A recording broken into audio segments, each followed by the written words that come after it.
في بالك علاش كي تكبر تولي تحس الوقت يطير طيران. نهارك ولا جمعتك حتى العام يتعدى وكأنه رمشة عين. أما كي كنت صغير الصيف وحده كان يجيك أكثر من عام تحس.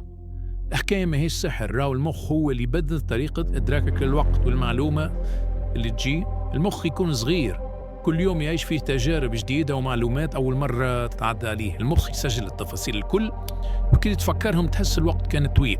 أما كي تكبر تولي تعيش برشا حاجات متشابهة، روتين وما فماش حاجة جديدة. المخ ما يبقاش إنه يسجل، وهيك تحس الوقت فات وما عملت حتى شيء. وزيد العلماء قالوا حاجة عجيبة، وقتها كان عمرك 10 سنين عام واحد كان يمثل 10% من ناحيتك، أما وقت توصل 50 عام يولي يمثل 2% برك. والمخ يحسه أقصر حتى كان هو نفس المدة بالضبط. يعني كل ما تعيش أكثر كل ما الوقت ينقص يعني في مخك. الحل إنك تحاول تدخل حاجات جديدة لحياتك، خرجات، تجارب، سفر، تتعلم حاجة ما تعرفهاش. المخ يرجع يسجل والوقت يرجع ياخذ قيمته. في بالك